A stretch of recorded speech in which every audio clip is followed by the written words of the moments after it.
as iconic fishing destinations go, you don't get anything much more special than this place. This is Rutland Water, 3,500 acres of fishing paradise. And this weekend we're about to see something very special indeed, because here we've got some of the best fly anglers in Europe, and they're going to be competing in the Airflo Spring Invitational.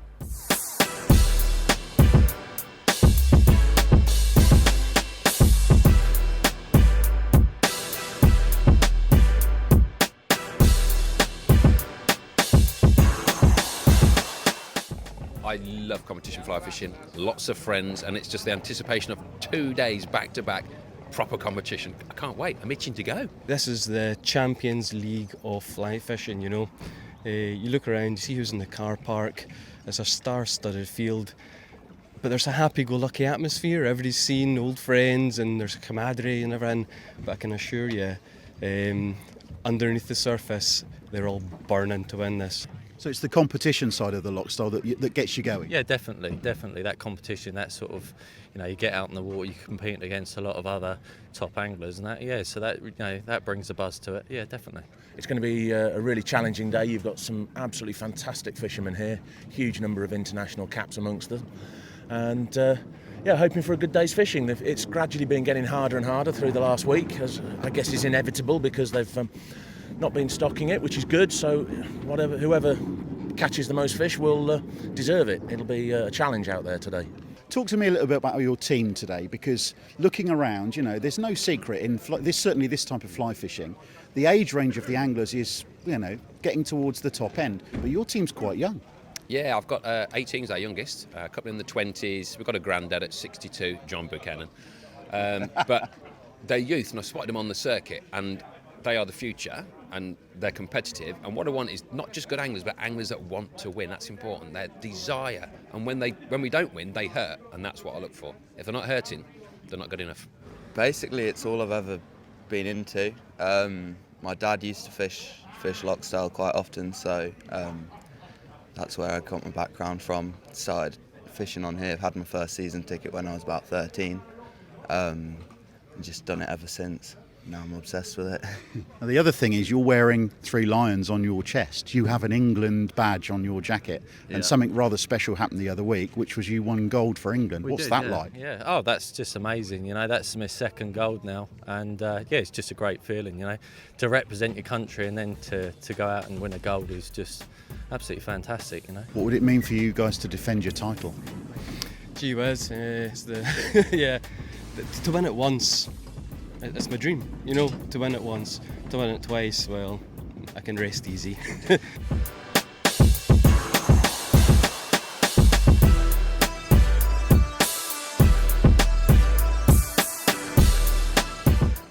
Well, 15 minutes away from the start of this fantastic event, and you can probably hear in the background the roar of the engines as all the boats start to make their way to the entrance ready for the start. Now, I've got some help this weekend in the shape of these two fine fellows, Billy Rankin and Gareth Jones.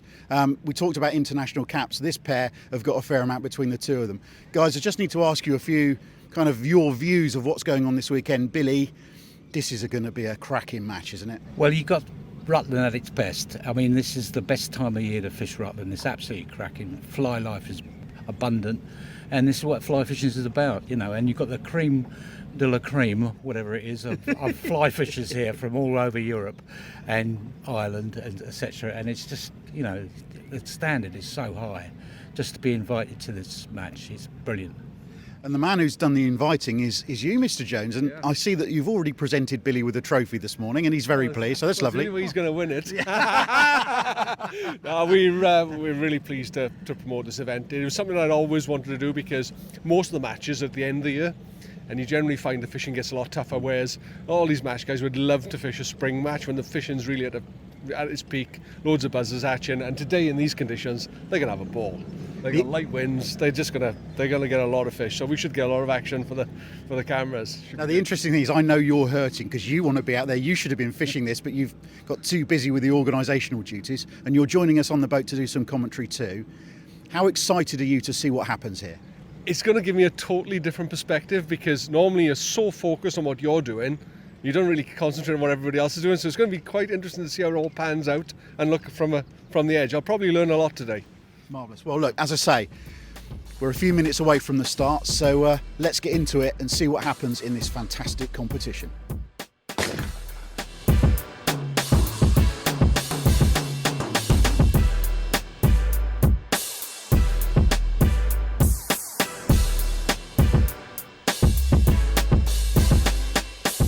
So, gentlemen, we've made our way out across Rutland Water on a fantastic morning, and we're looking at boat number 53, on the engine Ian Barr and on the point Brad Gifford. This is an interesting pairing. We know that Mr. Barr is a very able angler, and he might have won, the World Championship twice, and Brad's no mean angler either.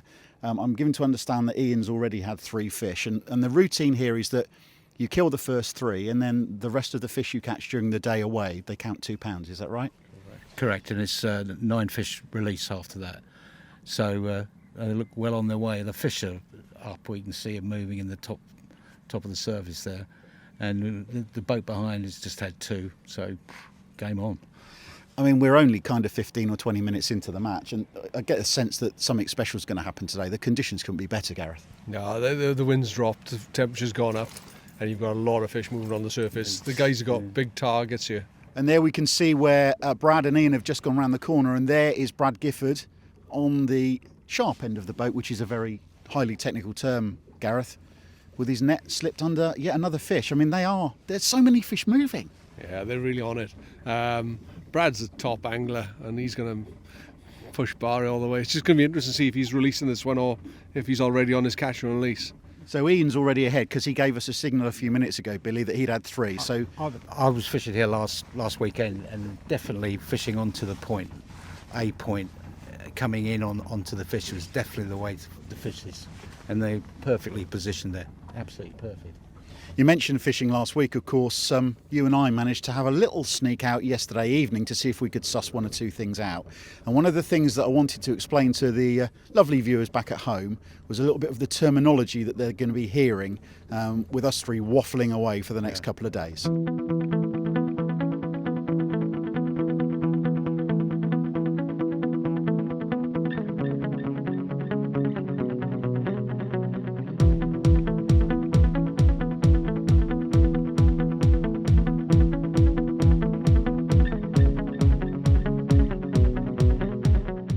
Now, some of the things that we're going to be talking about over the next couple of days, the terminology might be slightly unfamiliar to some of the people watching. One in particular, you might hear us talking an awful lot about buzzers. Now, if you're an angler and you're a carp angler, buzzers mean something very different indeed. In fact, if you have a little look at this thing on my hand, this is a buzzer. It's a hatching insect. Well, it got its nickname from bank anglers fishing chironomid impersonations of the pupa state, and when you're bank fishing, especially in the evening, suddenly you'd probably be hit by these huge midge pupa, and they used to make this really big long buzzing noise, buzz, buzz, buzz, buzz, and bang you in the head, and they got nicknamed buzzers, that's why. But some of them are absolutely huge, over 1 inch long. Yeah, they've got like little helicopters. They're absolutely amazing, and the fish love them. Yeah, the trout gorge on them. Absolutely, and this is the time of year that they start to, when the spring is sprung, and they start to come out the water column. They start off as larvae, which is the bloodworm, and then they turn into pupa when they raise up the water column and then hatch. So what we've done is we've put on flies imitations which look like the natural insect, little bits of bling in them to attract a bite from the trout. Billy's fishing something called the bung, which is something he's rather famous for. In fact, his nickname is Billy the Bung. Almost float fishing, whereas I'm fishing a floating line with 4 flies on it, with 3 buzzers and what's called a blob. So let's have a little cast and see if we can't entice one of these lovely Rutland trout. Well, the maestro is in. Billy the Bung strikes again. It's taken a little while, in fairness. The fish certainly aren't giving themselves up. They've already seen an awful lot of pressure. I've got 3 buzzers on, and I think it's on about 9 foot, so quite deep. You've got flies up the line. You've got one at about 5 foot. So even if you're on a weed bed, your next fly up will will be tempting. Lovely, look at that. Rainbow about £3, Andy. Lovely. The water here, it's just insanely clear. It looks like tap water. It's incredible. It's incredible, isn't it, Andy? Absolutely. This is one of the challenges that everyone's going to be facing this weekend, because presentation will be absolutely key. These fish in this reservoir, although there's 3,500 acres of it, have been fished for an awful lot. So little subtleties, different colours of buzzer, different diameters of tippet, so you know, anything from 8-pound line to 13, which is the kind of twang that Billy uses because he likes to drag them in. This is the sort of subtleties that we're going to be experiencing. You know, you've got 3 flies all hanging down nicely, like, you know, good presentation. And you're hoping a fish is just going to come along and grab it. And you'll know when they grab it.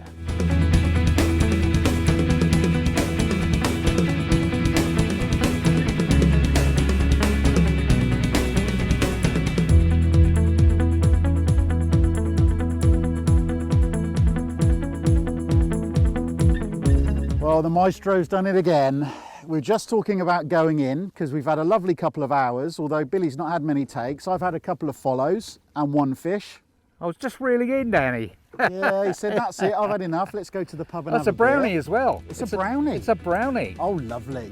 Well, what a way to finish our session. After about 2.5 hours or so of trying to suss out what these fish want, Billy, right at the last knockings, has managed to hook one of the fish that this venue is famous for, a Rutland brown trout, which is absolutely brilliant.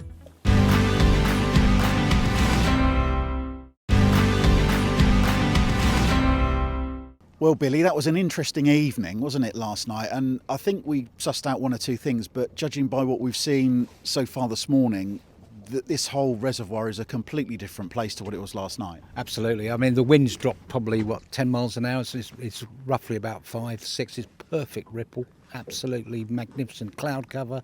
Yesterday it was blowing, horrible, cold and sunny. So we still managed a couple of fish though, we got a couple out, and I was very pleased to do that, and we got them on camera, which is great. And we showed a couple of methods that, I thought would probably work today, and it looks like they are. And we're back on 53, and there is Ian Barr stripping away. Sure sign that there's a fish on. I'll tell you what, the fascinating thing about watching this bloke fish, he's an absolute machine, isn't he? He doesn't let up. He doesn't let up. His mind is constantly going round and round and round and round. The guy is always looking for an angle, and we talk about it a lot, but these guys get chances every day, and it's how you react to those chances. And he's right at the top of the tree on there when it comes down to it. He doesn't like losing either. When you fish against someone like him, Gareth, what's your sort of mental approach to it? Because you know you're in for a fight, aren't you? Yeah, you've just got to switch off to him, because he's going to get inside your head. He loves playing the mind games. He loves telling you how good he is, and he is. He does. and he can back it up, to be fair to him. But if you do get a slight edge on him, then you can play the games back on him. So you just got to see how it pans out. Interesting to see there's boat number 50, which has got one of Ian Barr's teammates, Paul Rennock, on the engine, but the man on the point, Paul Golding, that's the second fish we've seen him hook into, Gareth. The two guys are fishing 2 contrasting methods. So you got Paul's pulling, and you got Paul, who's primarily a nymph angler, and he's just hanging out there. And I think, looking at it, the guys who are pulling are missing more fish, and the guys who are fishing the nymphs, they're not getting as many takes, but they're locking up on every one. So it's going to be interesting to see how this pans out. See, Barry's missed more than a few there, and Brad seems to be landing his, so he's caught up with him. It's going to be interesting to see how this match pans out. I think also later on in the day, they're not going to want to chase as much as they will first thing, and that subtle method is really going to come into its own. I had actually a little session with Ian Barr at Rutland the other week, just to sort of see what all this was about. And the method that he was employing there was he had 4 flies on the line. So on the point he had a very bright, very gaudy blob.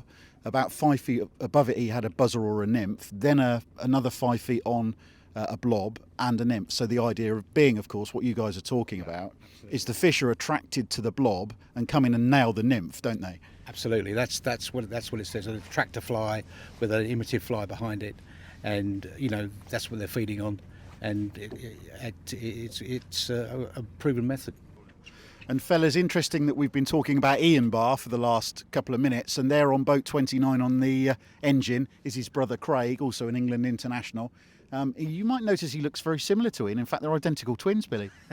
Well, exactly, two peas in a pod, but both fish completely differently, I think, and different attitudes to the sport. So it's quite interesting the rivalry they got. Is Yeah, a little bit of sibling rivalry there, do you think? Yeah, absolutely. It's well known in fly fishing circles. Yeah, that they really compete against each other.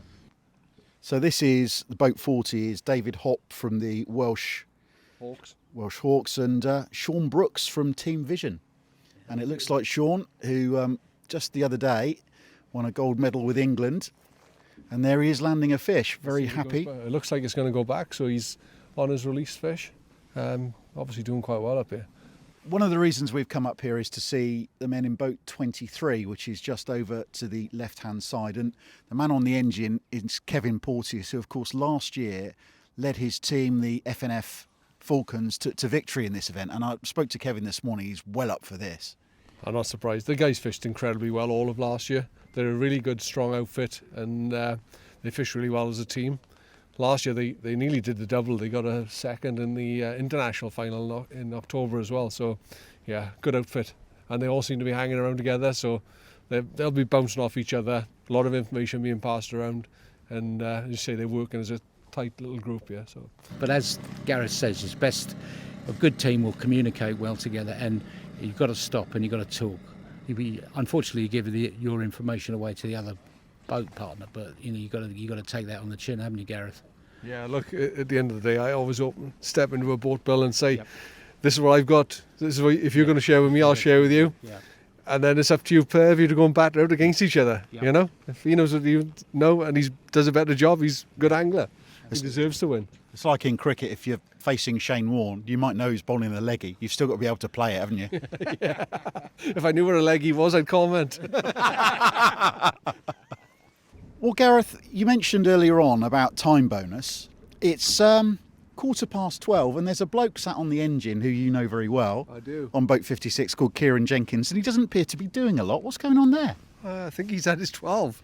Good lad. Yeah, the guy is singly one of the best anglers on the planet right now, and it doesn't surprise me. He is an absolute weapon, and when he's got a pot of fish in front of him, he's just going to catch them all. So, yeah, he's done. Kieran's going to have a long old day, isn't he, Bill? Yeah, and looking rather smug, as I said earlier. It's brilliant. I mean, he is such a good angler. And Billy, we're behind boat 25. The man on the engine, Sean McCaffrey, was top rod in this event last year. He's already had 9 fish. I think he was top rod as well in the international final, wasn't he, last year, Garen? He's a cracking angler.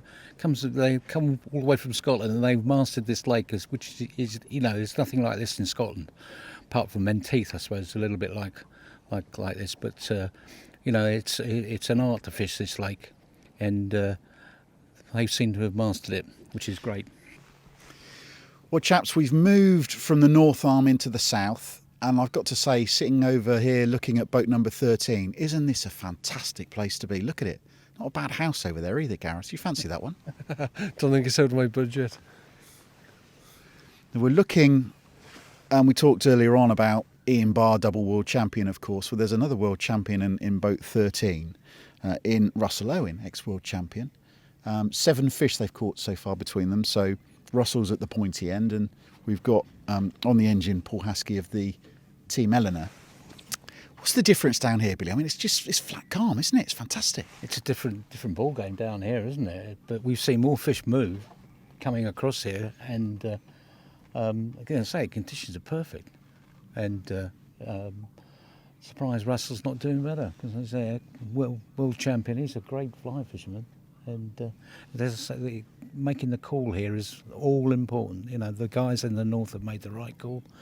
People in the south have made a reasonable call, but the north is definitely, I think, we haven't checked Manton yet. We'll have to check what's happening at Manton, but that's new on me as well. I didn't know that Manton was fishing, but so what's your feeling about why this isn't fishing then? Is it simply just because of the wind direction? What's going on?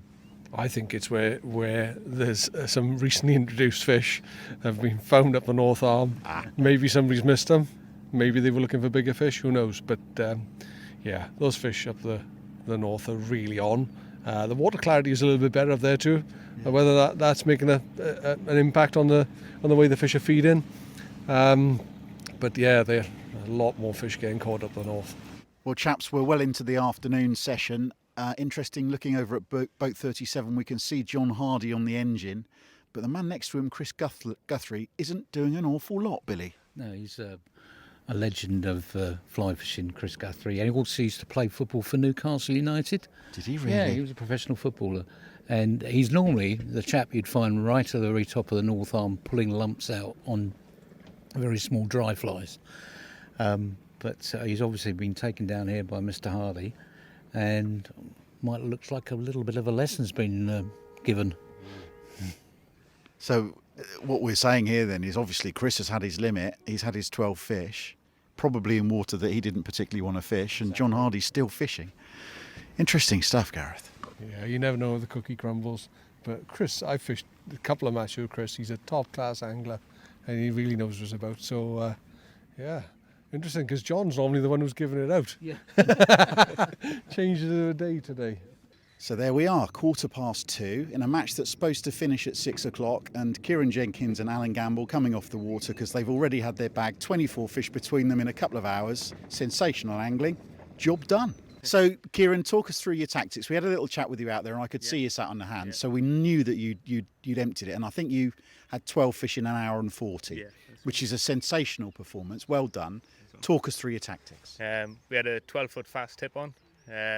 3 nymphs and a blob and a point, just cast out and keep it as still as you can. A lot of fish for me come to the blob this morning, which were fresh, and a lot of you come to the buzzers, isn't it? Yeah. Same sort of method. Can I ask you what took you to that? I mean, is this because you've been practicing hard, I know, so is it just that you knew the fish were there, Kieran? Yeah, we spent the last 2 days here. We didn't go up there till yesterday evening. Yesterday evening it was full of fish, so we sent all our boats there. And there, ladies and gentlemen, in boat 56, which is just stolen from Kieran Jenkins and Alan Gamble, is my co-commentator, Gareth Jones, who's been gagging at the chance of trying to get onto some of those fish all morning. So he's nicked their boat and he's off out to see if he can catch some on dry fly.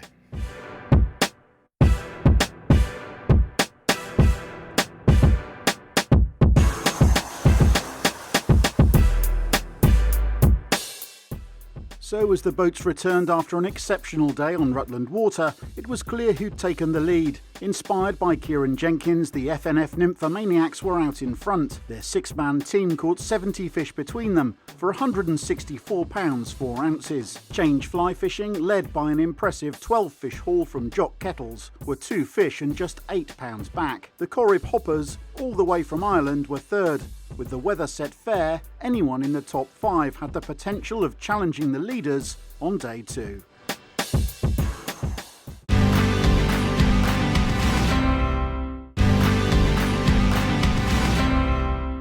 What an incredible morning. The sun is shining, there's barely a breath of wind here at Rutland Water. Now you might think that's a good thing, but actually for the competitors taking part in the Airflo Spring Invitational, it's not that promising. These conditions for fly fishing make things really, really hard because the fish are really spooky. Now, let me tell you, yesterday this place delivered an incredible result because over 1,000 fish were caught by the anglers taking part. Today, we're going to see some really interesting fishing, huge changes in tactics. Can't wait to see what's going to go on. Jock, you had a hell of a day yesterday. Congratulations. What's the plan this morning? Well, the plan this morning is to go back to the same area, but we've scaled everything down. So we're going to be fishing small buzzers, small nymphs, some white on the point. The tack will be floating lines, midge tips. Hopefully that'll keep us there or thereabouts. When you look at these conditions today, I mean, this place is beautiful, but these conditions are not the ideal ones for fly fishing, are they? I mean, these conditions are obviously make things much harder. But this is the kind of conditions our team likes. We can do well in these conditions. We have some not bad tactics for this, so we're hoping that pays off today as well.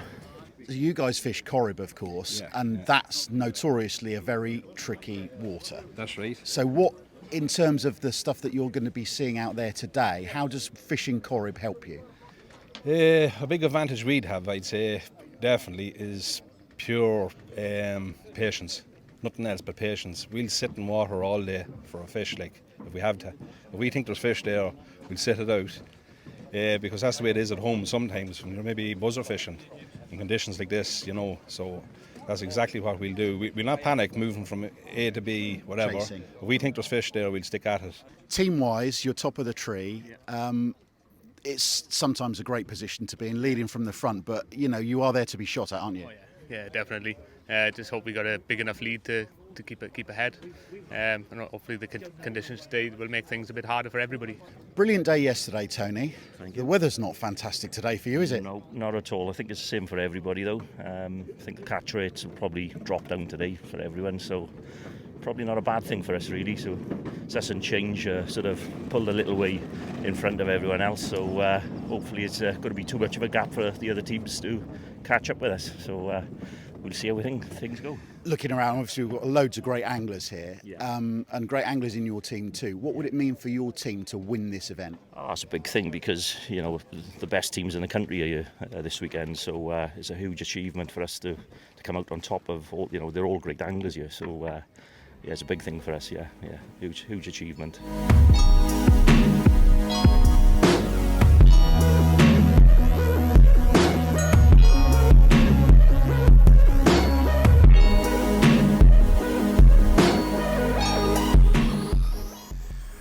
Well, good morning, gentlemen. This is the second day. Mr. Jones, did you sleep well? I'm excited. Obviously, my team's out there in the lead, and I think I had a sleepless night for them. It's going to be a little bit trickier today. A lot of fish caught yesterday. Going to go a little bit more nymphy, and as we can see, Nick's just landed a fish, so it's probably going to put a little bit of pressure on young Kieran there. Yeah. We're looking at boat number 2, and that's Kieran Jenkins of the FNF Nymphomaniacs on the point. And on the engine, it's Nick Dunn of the Flash Attack Reservoir Dogs, and Nick has just put a fish back. Billy, we saw Kieran sitting on his hands yesterday. We've come over early to try and see him catch a few fish. It'd be interesting to see how this match is going to go today, won't it? Absolutely. Different day, different conditions, different wind direction. It's they're still there, but there are a lot of spooky fish now. I think after 1,000 was caught yesterday. I mean, that is just amazing, isn't it? Isn't it ever? I mean, this just shows why this place is so highly regarded by the anglers. 1,000 fish. Fly fishing heaven. I mean, it's got hatches and it's water clarity. Stockfish are beautiful. They pack on weight. There's not many fisheries. There's a few in England that when you put them in smaller, they come out bigger. And this is one of them.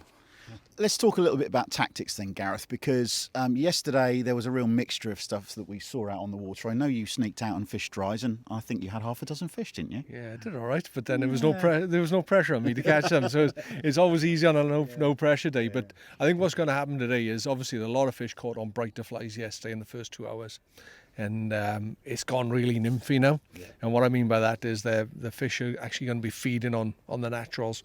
And the guys are going to have to tone down their presentation, slow down their retrieves, and actually imitate what the fish are feeding on to get a bit of good success today. So it's going to be interesting. I'll see how it pans out. Well, look, here we are, and something we didn't get to see yesterday because he caught them all too quickly. Hour and 40 minutes for 12 fish, and that is Kieran Jenkins playing a fish. There you go, Gareth. Good lad. Nice to see. Let's see if he goes back or if he's on catch and release yet. Let's see. We've already seen a few fish caught this morning. I actually lost count of the number of fish we saw yesterday, Billy. Oh, yeah, it was just tremendous. It was like rods bending everywhere, wasn't it? It was, a credit to Rutland, absolute credit. Let me ask you a little bit about fishing pressure, because one of the things I don't know about this style of fishing is, we've got 3,500 acres of water and there's thousands of fish in here. But how do they respond to angling pressure? You've had 120 of potentially the best fly anglers in Europe going up and down these banks, catching fish and, throwing their flies in and everything else. How do those fish react to that kind of pressure? Well, it depends how much food's in the area to start with. If there's a lot of food, they'll stay, but generally they'll drop a little bit deeper. And also, as I said earlier, they'll stop chasing those bright flies and they'll want something a bit more imitative. Fished well, slowly, almost static. But then also there's a heck of a lot of water where there's fish. Yeah. And somebody's gonna go and get a lucky run. They're gonna go out of the way with no pressure on them and catch a lot of fish somewhere else today. So, it's do you stick or do you twist? Tough call. I like what you said yesterday about this place giving you chances. Every time you come and fish it, it will give you a chance, and it's whether you're able to see that chance and take advantage of it. I really like that analogy. You know, it will let you know. Well, look, every top angler's got great subsurface vision, and they almost think in 3 dimensions. So they're always thinking of where their fly is in the water column, and the very top guys imagine the fish is following their fly every cast. So there's never a surprise. Okay, if they get a fish, they get a fish. And if you get a fish on the drop, then the fish are higher in the water column. If you get them at the end of the retrieve, maybe you want to cast a little bit further and keep the flies at depth for longer. So there's all these little small variables, and if you can react to them well, then it can mean a big difference in the bag at the end of the day. So we've steamed up to the area where all the fish were caught yesterday, and this is where Kieran Jenkins had his bag of 12 fish in an hour and 40 minutes. And you can see that there are 2 of the FNF boats, the Nymphomaniacs, boat 61, which has got Matt Russell, and boat 32, which is Tony Cartwright, who was the other top rod in the team yesterday, Gareth. We've also seen on the way up Rob Edmonds, and Rob hasn't had a fish yet. And we know that Tony and Matt here in this bay that was so prolific yesterday have only had 1 fish each. I sense your nerves are starting to jangle, Mr. Jones. Yeah, jangling a lot, actually. I think people forget these fish have got tails, and they're on their way. You know, they bugged out of here, and you know, you've just got to use a bit of common sense and get out of the zone. You've got to go and find some fresh fish now. Well, chaps, we've made our way over to the other side, and there in boat number 6, Richard Cooper of the Flash Attack Reservoir Dogs, and the man who caught more fish, or heavier fish, in fact, than anybody else yesterday, Jock Kettles, and Change FF and their team are really in contention, but the news is not good. In fact, you can see that Richard's just started the engine. He's had 1 fish, and Jock, after 2 hours of this match, is blanking. Yeah, it's tough at the top. It is very tough at the top. And Jock is the smiling assassin out there. You know, he's always got that little grin on his face, and there's always something going on in his head, but he catches a lot of fish. They're just not on. They're just not on. And I've got a feeling that this north arm's going to bite everybody today, and that south arm's going to switch on and going to hurt a few teams at the top there. How far back can you get in these events? So the Nymphos are well out on top today, Gareth, but how far back can you realistically catch up? It can happen. The last time we won the Anglian, we were 20 pounds behind on the first day, and we ended up beating the team in front of us by 20 pounds. So we pulled 40 pounds worth of fish back in one day. It's unusual. It doesn't happen every year. But, when it does go right for a team and they all make a good decision, that's what happens. It's a team effort. With the amount of fish in here, they could switch on somewhere else quite easily, and someone could be bagged up by now. Sometimes it's just the guys keep on working the same water, and if they just move out another 30, 40, 50 yards, they'd probably be straight back into fish. Well, I was woken this morning with bad curtains, and it was about 4 a.m, and those fish have been feeding since 4 a.m. So they switch on and off when the buzzer hatches, so they can just go for about 6 hours without feeding, and you can be on millions of them, they won't have anything. Fantastic. Billy Rankin, woken by bad curtains. I've heard the worst things. One of the things we're noticing today is that a lot of the guys, Billy picked up on it, they caught a lot of fish fishing a little bit quicker than we normally expect. I think that's because of the stockfish, and they're using the same approach today, and we just feel that if the guys just slow down their retrieve, they'd probably get those feed-in fish. Do you know the other thing I'm noticing today, this morning? In this boat, in the commentary boat, we've caught a hell of a lot of fish this morning. and there are people out there blanking, and you two have probably caught your limits, I reckon. Done and dusted. Let's get back for a cuppa, absolutely.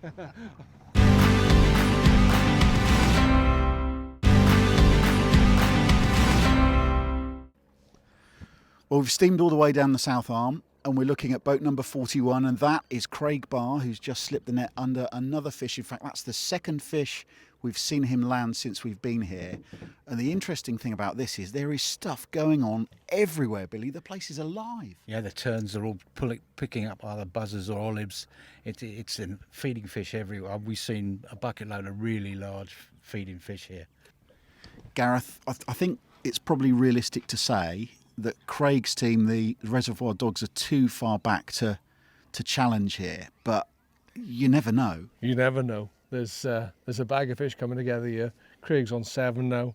He's got a couple of hours to go. He's got plenty of time to put a bag of 12 together, which on a day like today when all the other boats are just hanging around waiting for something to happen, that's a big score. Craig's in again, look at that. On So fire. they've just moved the boat round. I tell you what's fascinating for me watching this is that there are 6 anglers here, and since we've pulled into this bay, he's had 3 fish. We think that Sean McCaffrey might have bounced one, Gareth. You sort of think he lost I think one. he may have broken in one. But what is Craig Barr doing that is different to the other 5? You know, just one, it must be one little thing, a fly, whatever. Best, he's doing nothing. He's not moving his line very much. As we were saying earlier, we think people are fishing too fast, and Craig's just sitting there fishing static buzzer, basically straight. We call it straight lining, and it's an art. It's very difficult for anglers not to do anything, and most anglers try to move their flies too quick, and the art of it is the fisherman static. Well, boat 41 over to our right is playing another fish. Mr. Craig Barr, Esquire, is just about to slip the landing net under fish number 8. And I thought it might be useful if we had a little bit of explanation about the kind of the naturals that these guys are talking about. Now, I've managed to achieve something which is rare in fly fishing circles, which is to get people like Gareth Jones and people like Billy Rankin to show you inside their fly boxes. So, Gareth, you've got a lovely little box there of all sorts of sweeties. Yeah. Tell me what we're looking at. Okay, well, we're generally looking at imitating the buzzer pupa. So this is when the buzzer comes up from the bottom, changes from a bloodworm into a pupa, and it's going to come up through the water column to hatch and become an adult insect. What you find is you've got a fairly slim body, about 2/3 of the length. Then you've got a thorax area, and then these little orange bits on the side here, they represent the cheeks. And those cheeks, they represent the wing buds. And what they are is the wings getting ready to push out, and that's why they've got this little orange colour, where the blood is being pumped through the body, ready to hatch. The guys are catching on buzzer pupa, although we've also got some olives hatching. The olives, a little bit more tricky to imitate as a nymph, but the buzzer pupa is great because you can just chuck it out and hold on. And this, Billy, is right up your street, isn't it? This is the sort of fishing I know you love, and you've managed to nick one of Gareth's fly. Is he going to get that box back? That's what I would love to steal them, but this is what I would be using. Seeing these moving fish, these are things we call them culls, but it's cull de canard, which is the duck feather there, Andy, and that fly body stays underneath the water, and this stays above, and imitating the pupa right in the surface film. Well, Billy, we're down at the sharp end. We've lost our co-commentator again this afternoon. No surprises there. Gareth Jones has gone fishing. We're looking again at boat number 6, which is Jock Kettles, who was the top rod yesterday. Jock, we now know, has got 1 fish. This is going to be fascinating because his team change were just £8 off the leading team Nymphomaniacs going into today. And I'm sensing that things have been a real struggle for some of the teams. It's going to be fascinating to see who's won this. Well, as I was saying, the stockies have been bashed, and they're not being bashed today. It's been very, very difficult. A lot of changeable conditions, and people are running around all over the place looking for fish. If you look around this little area around us now, where Jock is drifting gently in almost no wind, this is like a mill pond now. There are 9 boats in this bay, another 4 just round the corner. It's extraordinary to see them all grouped so closely together, and you just get the feeling that there is a bit of, I won't say panic, but there'll be a lot of anxiety creeping in among these anglers. And Billy, there goes Matt Griffiths in boat 1. Only 1 fish for Matt. They've spent awful long time down at Transformers, obviously, and it just hasn't happened for them. Brad Gifford on the engine. It's been a tough day for those boys, and such good anglers too. Amazing stuff. Here's Rutland for you. You know, one day you're a king and next day you're a pauper. The key to this is whether FNF Nymphomaniacs can manage to find a way to keep hold of their overnight lead. And there is boat 3 with Rob Edmonds on the engine. When we saw him earlier, he was blanking 2.5, 3 hours into the match. He's just given us a signal that he's got 4 fish. This could be massive. Absolutely massive. If all your guys come in with a reasonable bag like that on a day like today. And tucked away in a corner, boat number 2, the man we've seen catch so many fish, or certainly talked about this weekend catching so many fish on the point, Kieran Jenkins. He's got 8 fish for Nymphomaniacs, Billy. I mean, that's the kind of performance that can win you a championship like this. He's at it again, isn't he? fishing machine, eh? Fantastic performance yesterday, and on a really hard graft day, he's come up with a really good bag. Well, Billy, the one team that are posing a major threat to the leaders from yesterday were the boys from Corrib, and there is boat 62 with Mark Thomas, their honorary Welshman in the Irish team, who looks like he's changing a fly, and he's in a boat with Tony Curtis, and they're not doing too badly. No, Tony's an old Rutland hand. It's interesting with the Corrib boys, isn't it? Because, I mean, Mark Thomas has had 3 fish. They were decided that earlier on this morning they were saying how hard they'd fight and how patient they'd have to be. They knew what was coming, I think, today, which mimics the kind of fishing that these guys have on Corrib. Be interesting to see if any of the other members of their team have picked up a few other fish, because I'm getting the sense that the Nymphomaniacs have actually managed to hold on to their lead. We will see. We won't be able to tell until the rest of the boats come in, but it is starting to look that way, isn't it? Yeah, we're in the last sort of 45 minutes of the match, well, the last half an hour. And to me, when I'm looking at it, it sounds like the Nymphomaniacs have held on. I would have thought there's a good bag, and all of them have got a few fish each. And they've got such a good lead. The change, I don't think, have done very well today. And the other two, Costa and Corrib, will be fighting for third.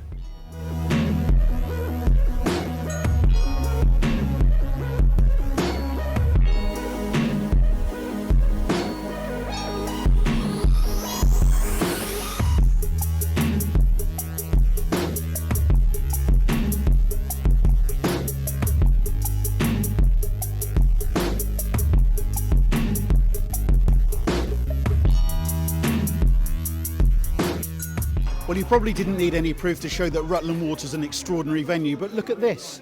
20 minutes ago it was flat calm, the sun was shining, and now a storm has blown in and it's absolutely throwing it down to make the end of this match even more extraordinary than you could possibly believe. And the drama hasn't finished there. You can probably see behind me a queue of anglers waiting to get their fish weighed in. And the rumour is that Change have actually closed the gap on the Nymphos. We're going to have to wait and see those totals at the end of the weigh-in.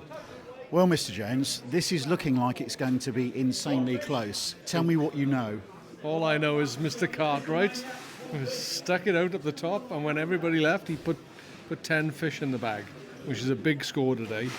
The word on the street is Change have got 2 more fish than the Nymphos, but the Nymphos were 8 pounds ahead, so this is going to go right down to the wire, Andy. So we're talking about the difference between these two teams being just 2 fish. After 2 days of fishing, it's going to come down to 2 fish. Yeah. Amazing. Well, when you calculate the man hours, 6-man team, 8 hours each, there's a lot of time on the water, and for it to be so tight, it's just incredible. How are your nerves at this stage, Gareth? I think they're better than the boys are.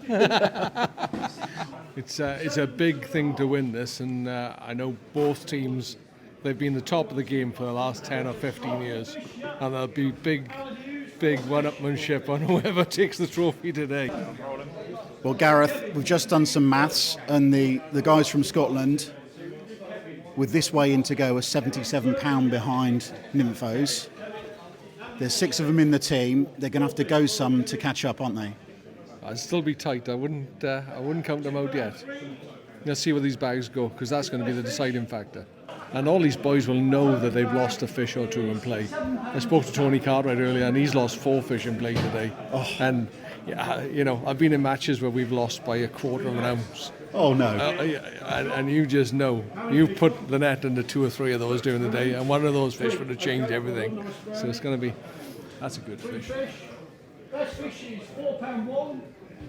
So that's Jock, who was top rod yesterday, and he's not had a good day either, has he? That's extraordinary. So now some maths need to be done, and in a few moments we'll know who's won this fantastic competition.